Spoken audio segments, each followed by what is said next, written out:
given, that's how we live it. Don't be mad at the system, it's simply how we've existed. I hear a lot of people talking like they politicians and choose to be an accountant because it's safe in the business.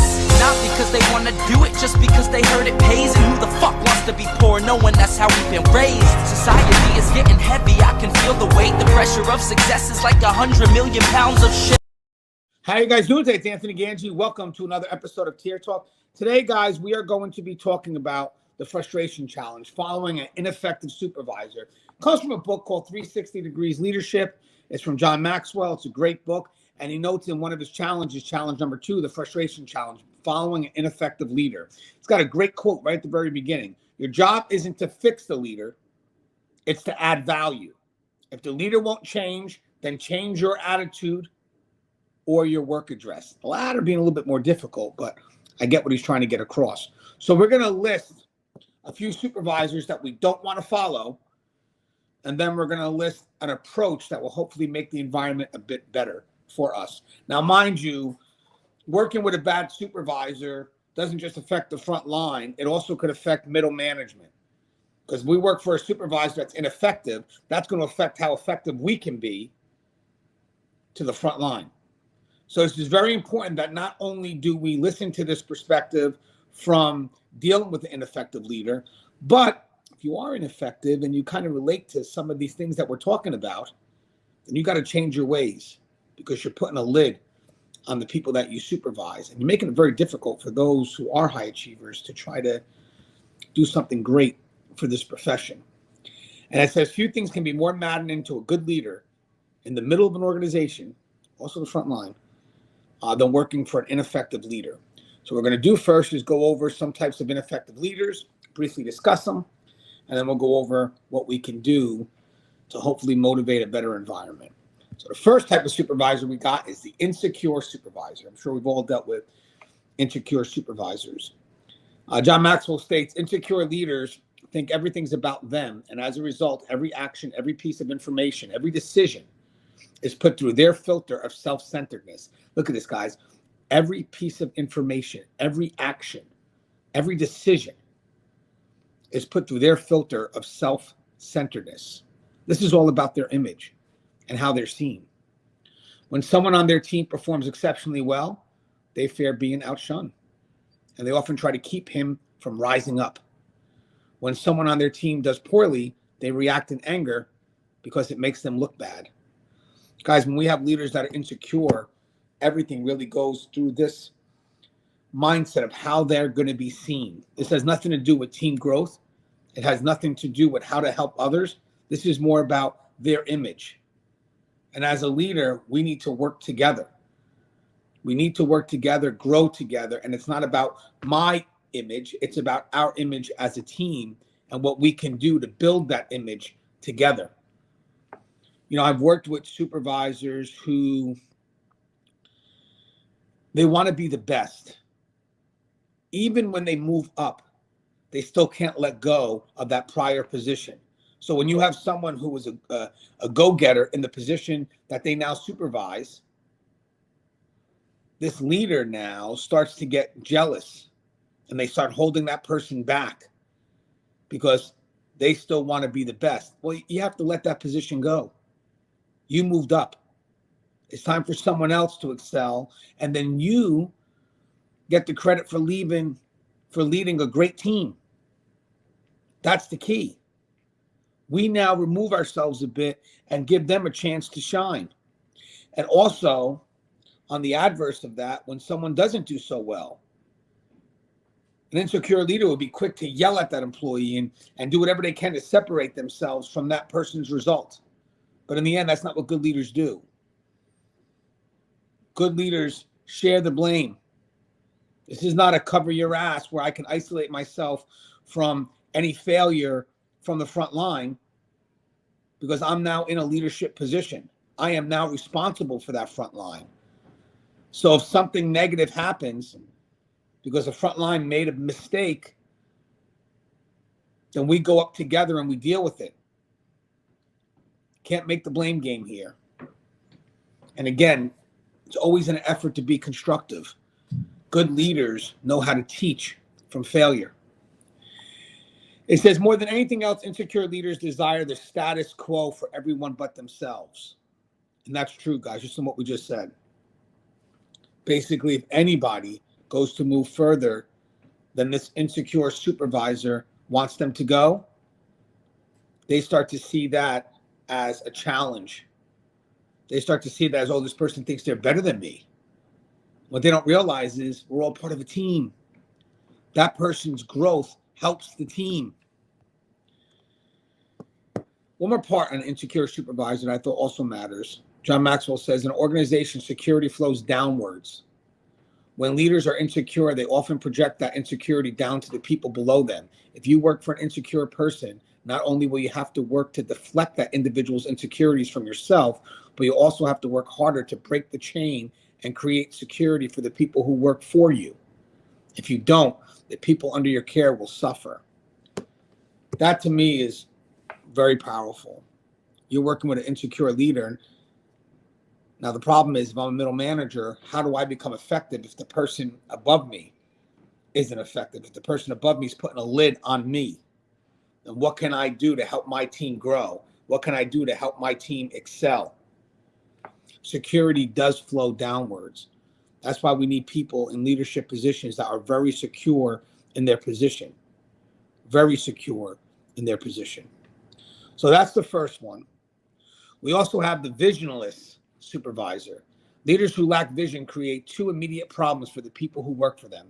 First, they fail to provide direction or incentive to move forward. Guys, visions matter. I tell people right now, during these tough times working in corrections, you got to know what that vision is so you understand the mission. And you have to align your values towards that vision. Because if you don't, you're not going to have any direction. You're not going to have any incentive. Again, guys, these are very rough times. So when you have a supervisor that just doesn't understand what the vision is, doesn't know how to translate it, it becomes very hard to motivate and even harder to inspire the people who are going through these rough times. So a visionless supervisor, there's no purpose. Second, people who lack vision almost always lack passion. They have no fire and no fuel to keep themselves and their people going. That doesn't create the kind of positive environment that is exciting to work in. Right now, guys, again, we need passionate supervisors to relay a good message to our employees to stay motivated, get inspired. But if that leader truly doesn't embrace a vision and it doesn't get translated down, you have people now with no direction, no incentive, being led by somebody with no passion. We get disenfranchised. And the people that do connect, that do align to something, if they no longer feel it, now these are the go-getters, the high achievers, they leave. They leave. Because right now, people that are entering this profession during these tough times, I would like to think they're connected to some value, some vision. And they see it played out in the missions that we do every day. And guys, there's a lot of research out there right now for working in corrections. So there's a lot of people that can enter this profession with really good knowledge. So now when you put them under somebody who doesn't have that vision, who doesn't explain the work being done in an effort to provide value to the service of others, then we lose out on the people that are connected to this profession for the right reasons. I think a visionless supervisor truly does hurt the organization. 100% truly does hurt what we do in corrections. It says the good news is that if you have vision, when your leader does not, you can rely on your vision to create an environment of productivity and success for the people working within your area of responsibility. So that's for middle management. That's for middle management. The bad news is that other people with a different vision, even a destructive one, may try to rush in and fill the void created by your leader. You must be aware of the conflict that can create. Guys, so being middle management myself, what I try to do is I try to instill vision. Now, I make sure that the vision I'm instilling is still something that's connected to that higher level. So again, I may work for someone, let's say, that doesn't understand the vision, doesn't push the vision, but that doesn't mean I don't know what that vision is. So what I got to do now is I have to try to reinforce that vision onto the front line. That's why a lot of episodes we do, as I said before, really does focus on visions. Because if you don't have a vision, then the people aren't going to understand the value of the work that they're doing every day, the mission that they're carrying out. So again, if you're not getting a good vision from above, then talk to your team, see what type of values they have, see what type of beliefs they have, see what we can partner together with, and then really focus on that.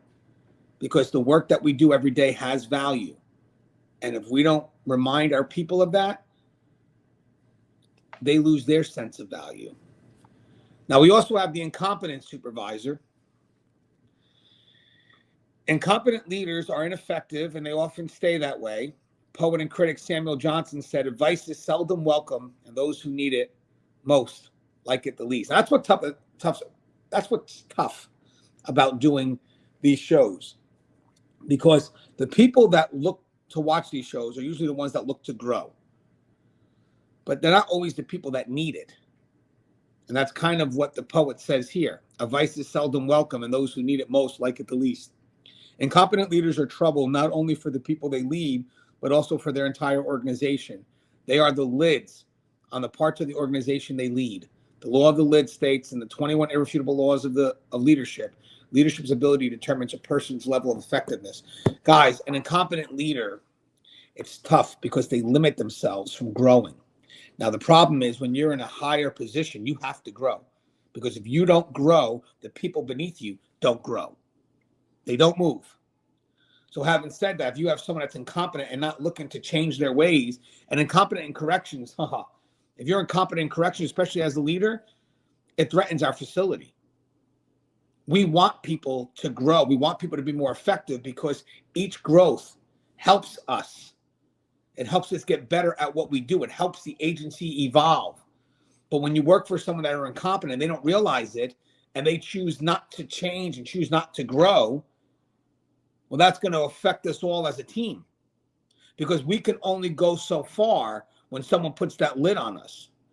So again, guys, even as middle management, I mean, there's only so much you can do when you're working with an incompetent supervisor. There's only so much that you can make better for the people that you supervise. So again, this right here is really directed at the people that are not looking to grow as supervisors. This is not a game about destination or position. It's about continued growth, journey along the way. I remember a person asked me a question a while ago about, being concerned about being put into a leadership position with only a few years in. He goes, Gangi, I don't know if I have enough time. It's like, yeah, but you can grow into it. Show you're willing to grow, and the people will help you grow. They'll help you grow into a supervisor that's needed, a supervisor that becomes a leader, a supervisor that knows how to listen and remain humble. So again, the incompetent supervisors is a danger because sometimes they don't know what they don't know. And if they choose not to seek advice and to listen, then everything stops at that point. And they place the lid, and therefore the team itself does not move up. The team itself does not grow. We also have the selfish supervisor. Selfish leader advances at the expense of everyone around him or her. Remember, share whatever you have with the people below you. Legendary basketball coach John Wooten said that to be successful, you must be interested in finding the best way, not having your own way. This pretty much goes down to image too, as we mentioned before, but a selfish leader is really someone that only sees for themselves. The benefit is really just about them and nobody else. So they will take resources. They will do whatever they can for their personal growth, even if it stops others from growing. They've gotten to a supervisor position only to better themselves. And they'll do what they ever can. They'll do whatever they can to keep growing and keep moving forward. But in the end, they're killing their team. So again, having a leader who is very selfish in nature, you're working with someone that's only going to make choices that's better for themselves and not for the team. You also have the chameleon supervisor. When people follow a chameleon leader, they never know how he will react. As a result, valuable time and energy that could be used getting work done is often wasted in trying to predict and anticipate the leader's next move. The chameleon supervisor is a little bit different than the next one. The political supervisor, the chameleon supervisor is usually led by emotion. So the chameleon supervisor is very unstable, and their decisions truly aren't objective. They're subjective. They get highly emotional, and they make decisions based on their emotions as opposed to based on what's logical and what's best for the team. A chameleon supervisor, just like a political supervisor, they're tough because you don't know which way they're going to go, which gives inconsistency back to the front line, which can cause the front line to be very insecure because they don't know what to do. They don't know what to expect. Mind you, guys, chameleon, and you'll see next to political supervisor, it's really about expectation. Expectation should bring about some level of consistency, which bring about a level of confidence and trust. Not just trust in the supervisor, but trust in ourselves, because we know what this person expects from us, and it gives us some maneuvering. It gives us the power to have some discretion as well once we know what our defined roles are. But when you're working with someone that is a chameleon, and might as well cross into the political side, the political supervisor, you're dealing with a lot of inconsistency. And those shifts really do affect how the front line sees what they do. So again, being inconsistent stops the front line from having confidence in themselves. Now, if you're inconsistent to a middle manager, and the middle manager has to translate that to the front line, that's a problem, obviously, right? Because they themselves, they can't be consistent because you yourself aren't. So now they're leading with no confidence as well. Not only they don't trust you, but they don't trust themselves to be effective. The political leader, in short, is similar to the chameleon leader, but they can be just as difficult to pin down. But where emotional issues often fuel the chameleon leader's problems, political leaders are motivated by their desire to get ahead. It's hard to follow people whose decisions are based on political ambition rather than the mission or the good of the organization. So the difference here is, again, you're still dealing with inconsistency, but the political leader has these ambitions. And once the wind starts to change, they go with wherever that wind takes them, which again, removes consistency, removes confidence, removes trust. We also have the controlling leader or the controlling supervisor. It's difficult to generate momentum when the person you work for is continually interrupting your progress by micromanaging you. People who micromanage others are often driven by one of two things: the desire for perfection, which is unobtainable, or the belief that no one can do the job as well as they can, which really boils down to their thinking other contributions aren't as valuable as their own. Neither makes for positive working conditions for the people answering to them. I want to talk about the momentum real quick.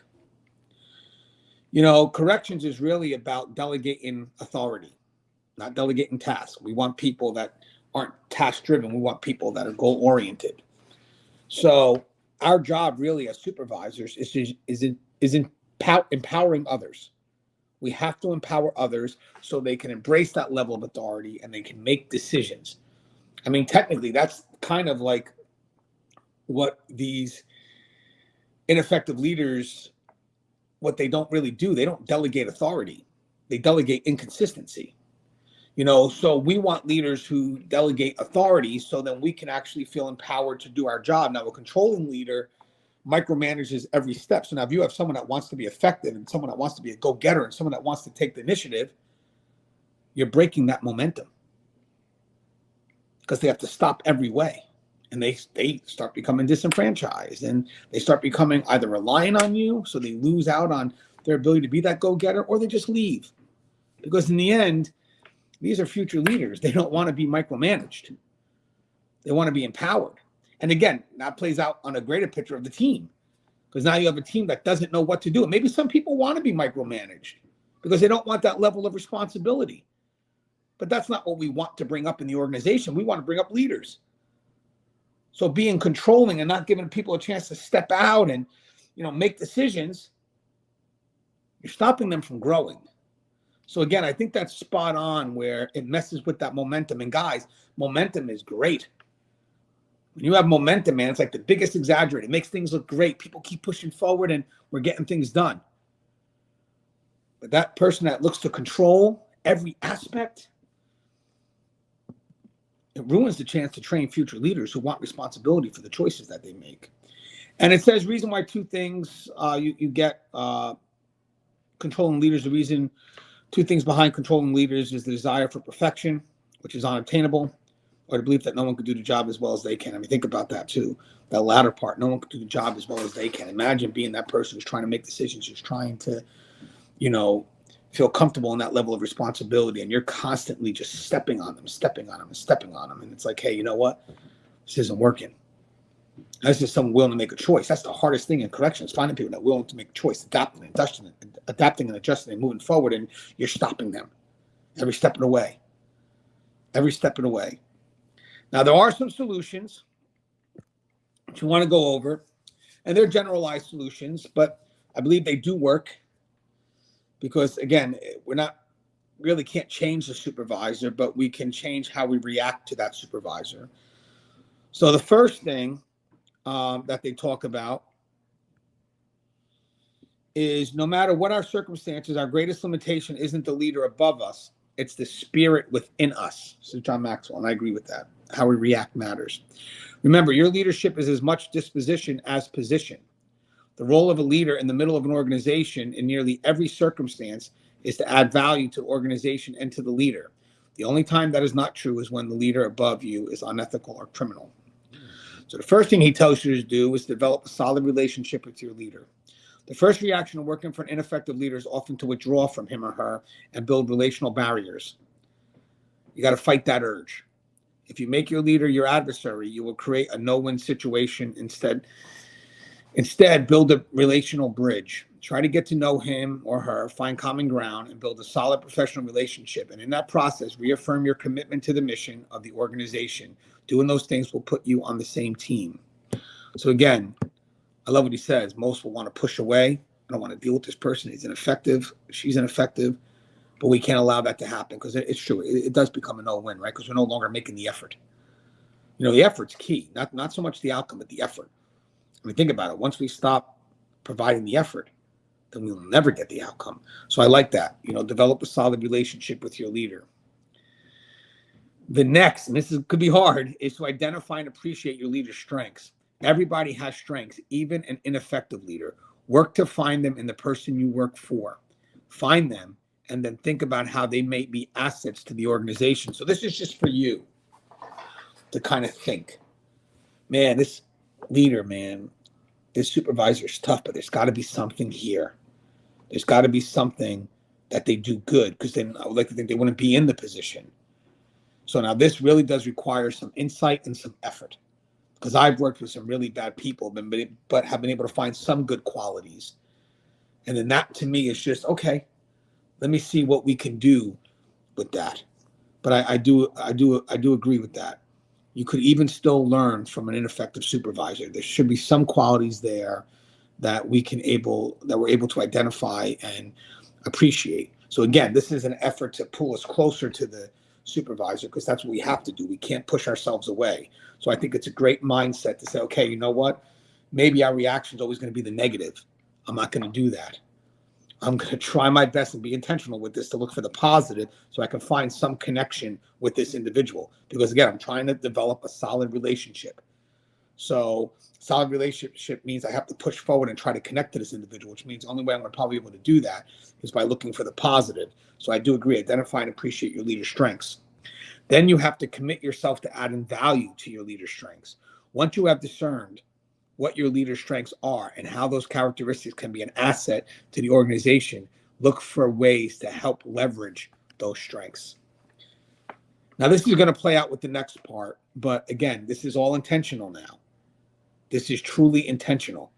Once you find out what that supervisor's strengths are, how do we leverage that? And to be honest with you guys, this is going to complement the next part where we get permission to develop a game plan to complement your leader's weaknesses. Now, this is hard.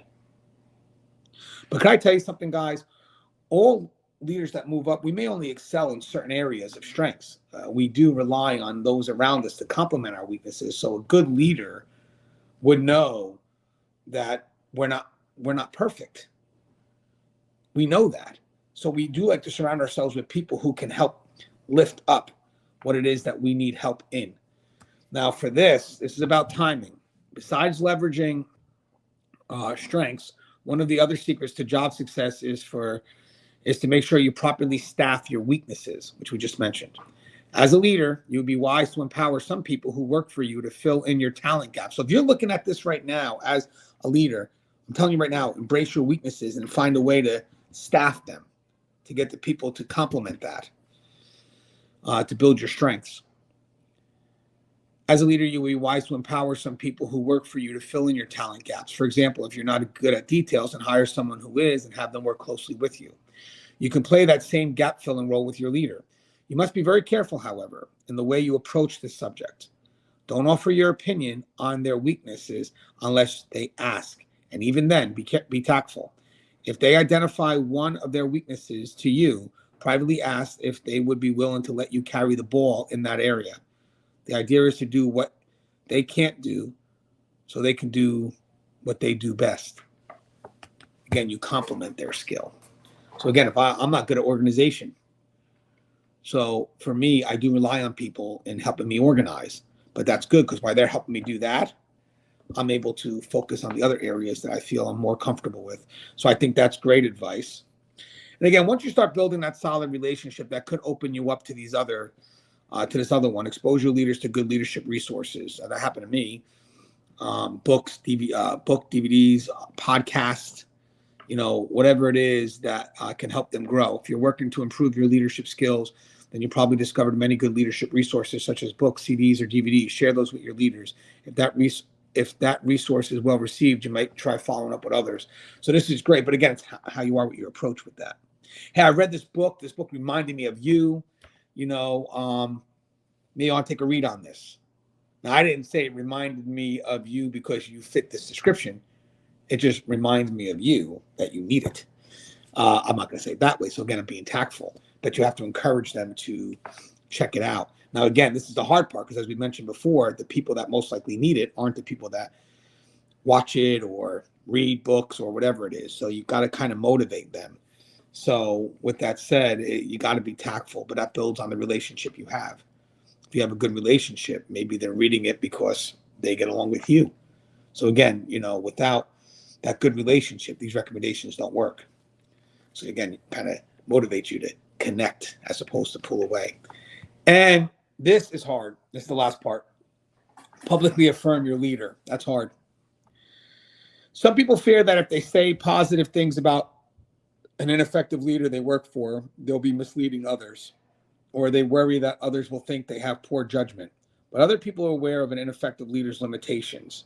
And as long as your affirmations is truthful and focuses on your leader's strengths, it won't reflect badly on you. In fact, it will engender others' respect.